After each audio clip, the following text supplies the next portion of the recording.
Il n'y a absolument rien de mal à posséder des biens ou de l'argent. La Bible n'est pas irrationnelle. Il y a des choses qui sont nécessaires et la Bible ne les a pas interdites.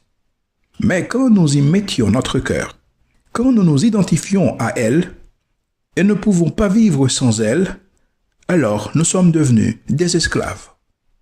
Les gens peuvent posséder des choses, mais lorsque ces choses les possèdent, ce n'est rien de plus qu'un pur esclavage.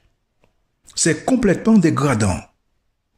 Notre Seigneur Jésus-Christ a dit à ce sujet, « La vie est plus que la nourriture, et le corps plus que le vêtement. » Ce qui compte, c'est la vie et l'âme, pas les vêtements, ou la nourriture, ou la terre, ou les possessions.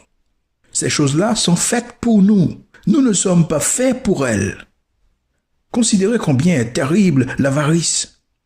Elle est soulignée ici par le prophète Isaïe en disant « Malheur à ceux qui ajoutent maison à maison, qui joignent champ à champ, jusqu'à ce qu'il n'y ait plus de place, et qu'ils possèdent tout. » Isaïe 5, verset 8. Ici, le prophète fustigeait ceux qui s'accumulaient des biens et des biens.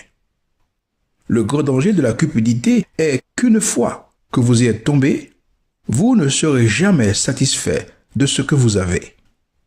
Elle vous contrôle et vous gouverne, et vous avez la sensation de n'en avoir jamais assez.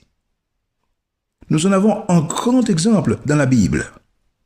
Dans 1 Roi chapitre 21, le roi Akab avait un grand nombre de vignes. Et ici, nous avons un pauvre homme nommé Naboth qui n'en avait qu'une seule.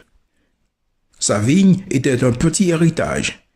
Naboth n'était pas un grand propriétaire terrien. Il avait simplement la vigne où ses parents, ses grands-parents et tous ses ancêtres avaient travaillé.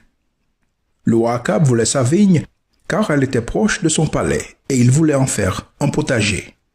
Cependant, Naboth était tout à fait légitimement réticent à la vendre ou accepter quoi que ce soit en échange. Comme le roi était incapable de dormir, il ne pouvait pas manger, il se sentait triste et malheureux parce que Naboth ne voulait pas lui vendre sa vigne.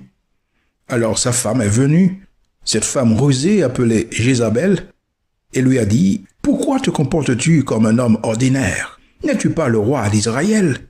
Allez, lève-toi, je te donnerai la vigne de Naboth. » Alors elle a manœuvré au nom d'Akab, son mari, le roi d'Israël, et elle a fait assassiner Naboth, ce pauvre innocent. Puis le roi Akab se leva et prit possession de la vigne. Mais la Bible rapporte que Dieu avait soufflé sur le roi Akab et sa femme une double portion de sa rage. C'est l'histoire.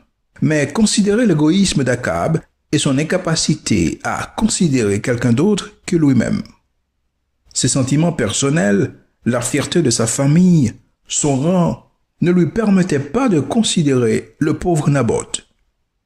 L'orgueil et le matérialisme, c'est le gros problème et l'une des principales causes des conflits dans toutes les régions du monde, et même dans la famille.